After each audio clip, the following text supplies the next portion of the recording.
Olá, boa noite, tudo bem? Tudo tranquilo? Agora são 18 horas e 59 minutos, tá? Boa tarde, bom dia, eu não sei que hora que você vai assistir esse vídeo, tá? Então vamos lá. Nos vídeos anteriores eu tenho falado que a respeito de gaps, né? Vou dar mais uma aumentadinha aqui só para ficar um pouquinho melhor para vocês verem. Então assim, eu sempre falo de gaps, né? E tem operadores que falam, o mercado tende a fechar o gap, ele volta para fechar o gap. E eu sempre tenho falado o seguinte, nem sempre ele vai fazer esse serviço aí, tá? Nem sempre ele vai voltar para fechar o gap, ok? Então fica muito esperto. Eu estou aqui num gráfico de 15 minutos, tá? É questão de tamanho para vocês entenderem o que eu quero dizer, ok? Então assim, muito cuidado com esse negócio de gaps. Vai voltar para fechar o gap.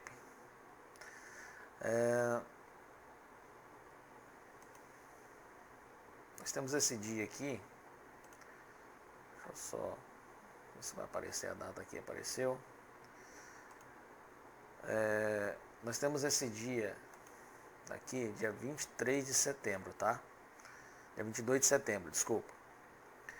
Então ele veio, abriu um gap de baixa, fez um sinal aqui, tá? Por isso que a questão de operar gráficos maiores tem que ter muito mais cuidado do que você operar em gráficos em tempos menores ou intermediários, ok?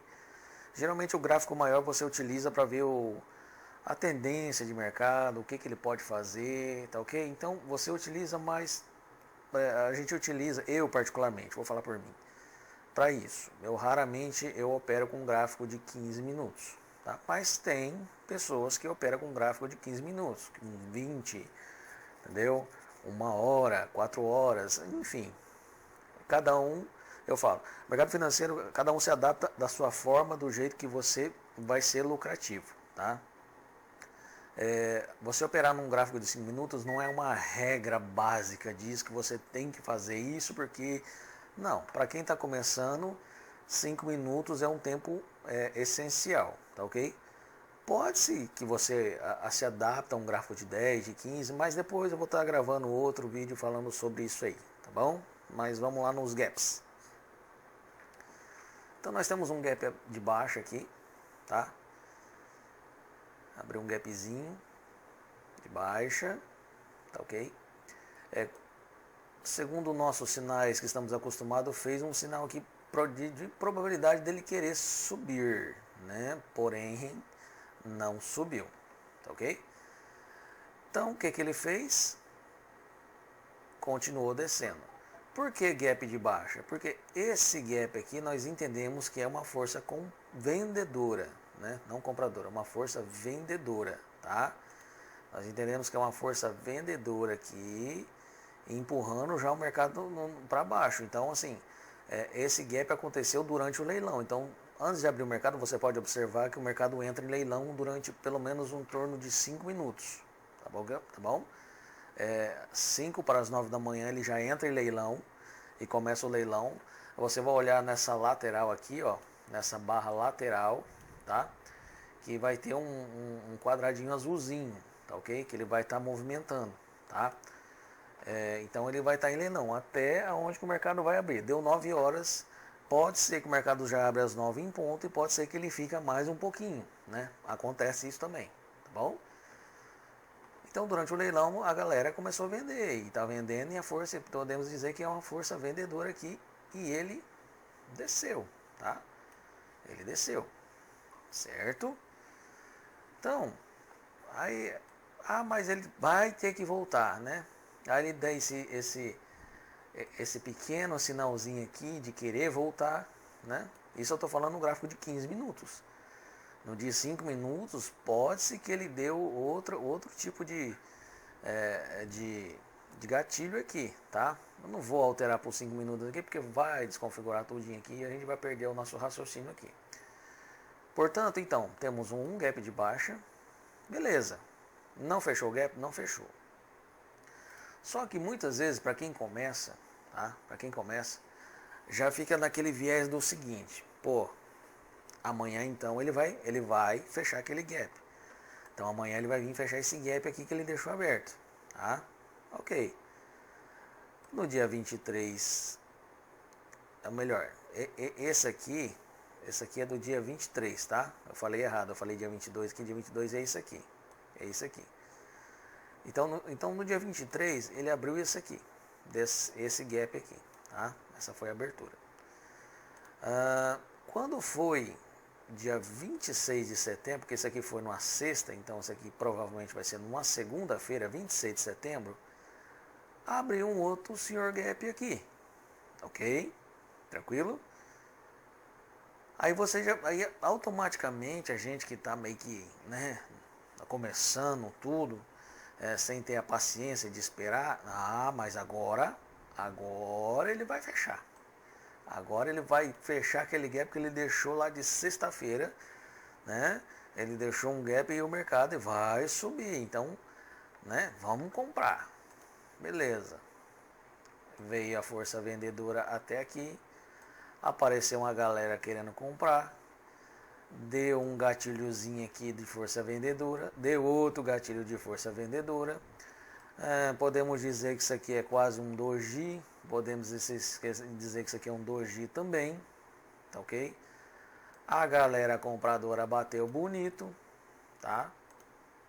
E ficou essa briga aqui. Para quê? Para tentar pelo menos fechar esse gap aqui, ó. Esse gap aqui. Então, quando ele fecha, ele vem aqui. Para pelo menos ele tentar fechar, tá? Porém, vou colocar uma lista aqui, uma linha, lista não, uma linha, tá? Porém, não fechou. Tá ok? Ele ficou em torno de 430 pontos para poder fechar o gap, certo? E o que nós vemos aqui?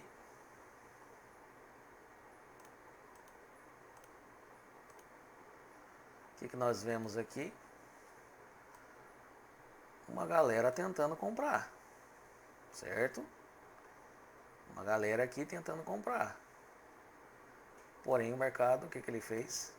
Derreteu. Mais uma vez. Então, assim, eu quero dizer com essa aula, para vocês entenderem uma coisa. Que o mercado nem sempre ele vai fechar o gap. Tira isso da cabeça. Vai fechar o gap uma hora dessa? Vai. Pode demorar um dia, 2 dias, 5 dias, 1 mês, 2 meses, 3 meses. Aquele gap vai ser fechado. Tá? O gap vai ser fechado. Então, se você depois, você tiver um tempo, você digita aqui BOV, né? Você vai dar uma olhadinha, sempre tem gaps. Ele volta para fechar o gap. Raramente ele vai deixar um gap aberto, tá? Ali subiu 20 mil pontos e ficou um gap lá embaixo nos 10. Irmão, uma hora ou outra vai chegar lá. Vai chegar lá, tá? Então, cuidado com esse negócio de gap. Cuidado, tá bom? Muito cuidado com esse negócio de gap, porque ele costuma não fechar. Fecha, mas costuma não fechar, tá? O índice, ele é diferente do dólar, tá? O dólar, geralmente, ele volta para fechar, mas nem sempre também. Não é uma regra, não é uma regra. O dólar, ele é mais... a gente fala que o dólar é mais cavalheiro, né? O dólar respeita, o dólar é mais respeitador. Porém, nem sempre ele é tão respeitador. A questão de gaps, tá bom? Gaps, cuidado. Cuidado com você utilizar essa estratégia de fechamento de gap. Não, ele vai ter que voltar ao gap, então vamos comprar. Vamos comprar, né? Vamos comprar. Chegou aqui, o mercado não passou. Chegou nessa região, ele não passou e derreteu. Bom, então muito cuidado. Aproveitando o gancho aqui, ó, é o que eu sempre falo, tá vendo? Força compradora, mas não deu continuidade, tá? Então, fica muito esperto com isso, tá? Essa situação aqui, ela pode acontecer tanto nos 15, aqui aconteceu nos 15, mas ela pode acontecer nos 5, ela pode acontecer no 1 minuto, ela pode acontecer nos 2 minutos. Não importa o tamanho do tempo gráfico que você vai utilizar, vai acontecer. Então, por isso que é muito importante, né? O candle de força é um excelente candle? Sim, é. Porém, você tem que esperar a confirmação do mesmo. Olha aqui, ó. Força compradora. Olha aqui. Não deu continuidade. Não passou, tá? Não passou. Infelizmente, é isso que acontece. Então, a maioria dos candles de força, entendeu? A maioria dos candles de força, principalmente candle de força contra a tendência, esses aí são fatais, tá? Se você entra num candle de força, por exemplo aqui, a favor da tendência, aí a história muda, tá bom? Mas nem sempre também, porque olha aqui, ó.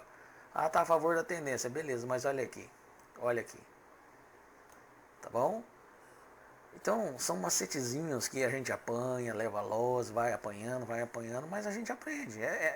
É na prática que você vai aprender. Não vai adiantar eu ficar falando detalhes e detalhes e detalhes se você não praticar. Então, pratica, vai no simulador aí, no tempo real, se você tiver tempo, abra sua plataforma no horário do seu almoço, você trabalha. Abra sua plataforma no horário do seu almoço, entendeu? Se você tiver um notebook que você possa levar para o trabalho, coloca aí no seu notebook, leva para o trabalho, no tempo vago você vai lá, abre a plataforma, entendeu? Conecta a internet lá, qualquer lugar que você tiver, conecta a internet. Vai, cara, depende de você. Depende da sua força de vontade, depende da sua vontade, tá bom? Isso, mercado financeiro depende exclusivamente só de você, tá bom? Eu estou auxiliando aqui, é de graça, isso aqui os caras cobram uma fortuna para poder passar isso aqui, entendeu? Tô dando de graça e você olhar aí no canal aí, são poucos seguidores, são poucas pessoas que assistem, né? Então assim, tem um ditado assim, o que é de graça ninguém dá valor, tá? Mas é uma baita de uma chave, uma baita de uma chave. É uma faculdade de graça, tá? Que você futuramente, se você entender, você aprender tudo isso aqui, médico, salário de médico é chinelo para você, tá? Você põe salário de médico no chinelo. Você põe grandes salários aí, né? Eu não vou falar de jogador de futebol, mas depende do futuro seu, depende da sua, do seu desenvolvimento, depende muito dos seus investimentos, porque não é apenas day trade. O mercado financeiro não é apenas day trade. Ele tem N formas de ganhar dinheiro. Aqui você tem venda de opções, aqui você tem compra de ações, você recebe dividendo de ações. Cara, tem uma série de coisas aqui que você pode, não é só isso aqui, não é só o day trade. Isso aqui é só a ponta do iceberg, tá? Day trade é a ponta do iceberg. Lá para baixo tem muito mais coisa, tá? Mas você começar a entender isso, você começar a aprender isso aqui, meu amigo, o limite é as estrelas, a lua, e não tem limite para você, tá bom? Então vai chegar um tempo que você vai aprender e você não vai trabalhar pelo dinheiro, mas sim o dinheiro vai trabalhar para você, tá ok? Então a nossa aula de gap é essa, tá aqui, tá? Cuidado com o retorno de gap, cuidado com o fechamento de gap, porque nem sempre ele vai fechar no mesmo dia, tá? Nem sempre, tá bom? Espero que você tenha gostado, eu vou nessa, um grande abraço, fique com Deus e até o próximo vídeo. Tchau, tchau.